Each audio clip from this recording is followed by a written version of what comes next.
Hey guys, so today we're going to be doing problem of the day 3 or 4. I honestly can't remember, but I think it's 3. Without further ado, so the problem is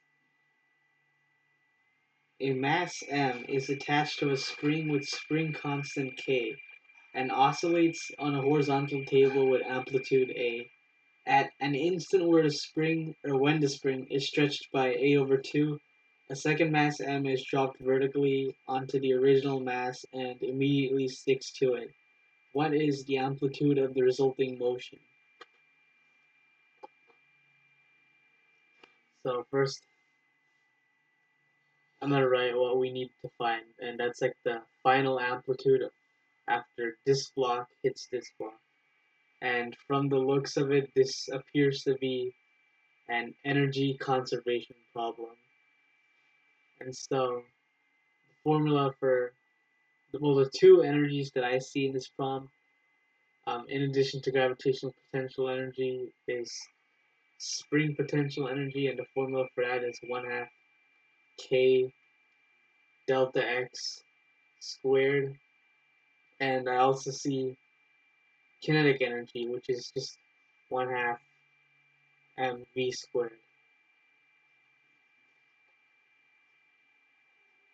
So first, I'm gonna initially ignore this second mass, which is falling, and I'm only going to be focusing on this system, which consists of the spring and the first mass.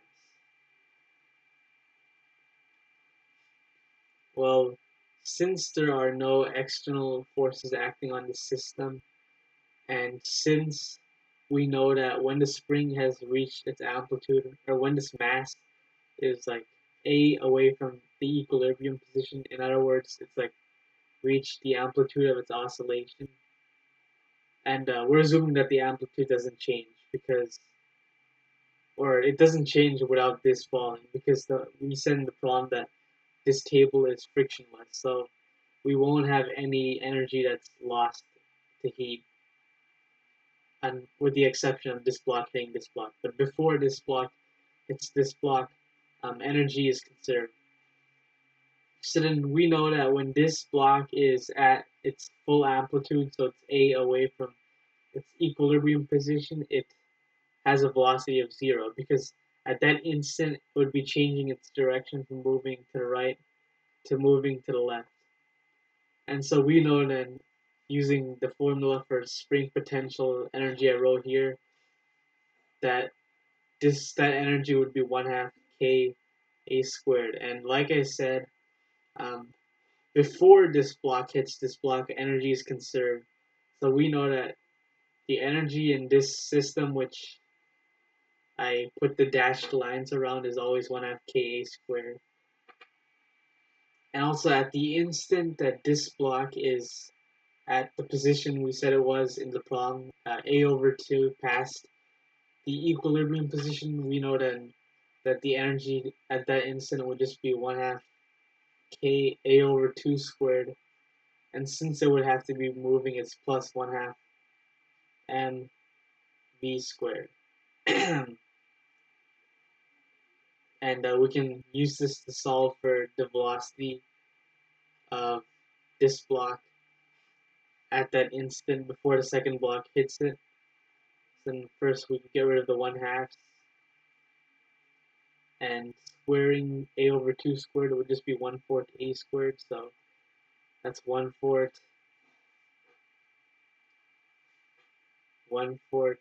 k a squared plus mv squared, since, as I said earlier, we're getting rid of the 1/2. So then we can isolate the v squared, and we would get that v squared is equal to 1 over m times 3/4 k a squared. So v would then be square root of 3k over 4m times a. And that would be the velocity of this block before this other block hits it.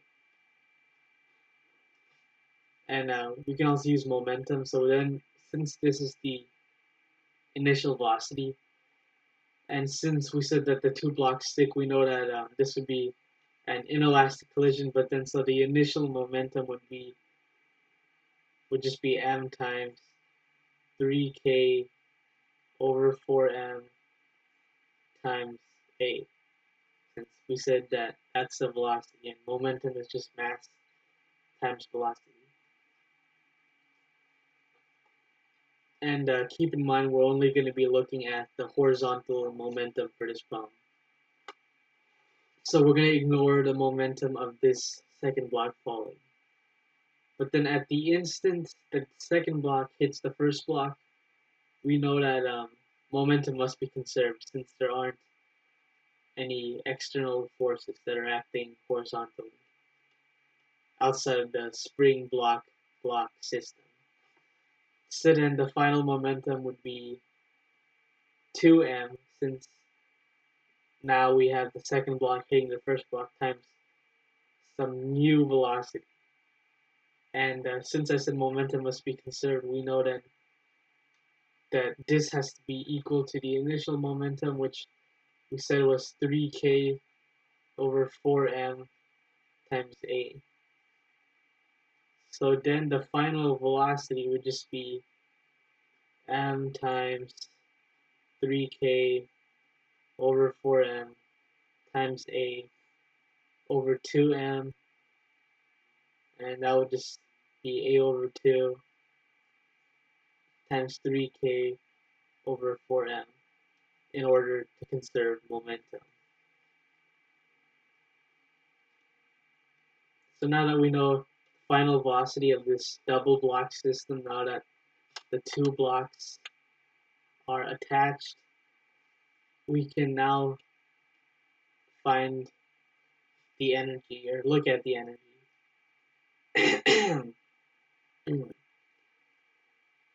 So then now it's going at 1/2 2m, since it's now twice the mass, times v final squared. So that would just be a over 2 times 3k over 4m squared plus 1/2 k a over 2 squared. And if we solve for this, we should get a value that is equivalent to 1/2 k a final squared, because the problem is asking us to find the amplitude, or the new amplitude, after the second block hits the first one, since the amplitude will change. And this a without the subscript is the initial amplitude, so we want to find the final one in terms of the initial one. So then when we solve this out, we get, well, first with this we get 1/8 k a squared, and now we have to solve this out so we can cancel out these 2's, and this squared would just be 3k over 4m, so we would have m times a squared over 4 when we're squaring this, times 3k over 4m, and these cancel out. It's 1/8 k a squared plus 3/16 k a squared,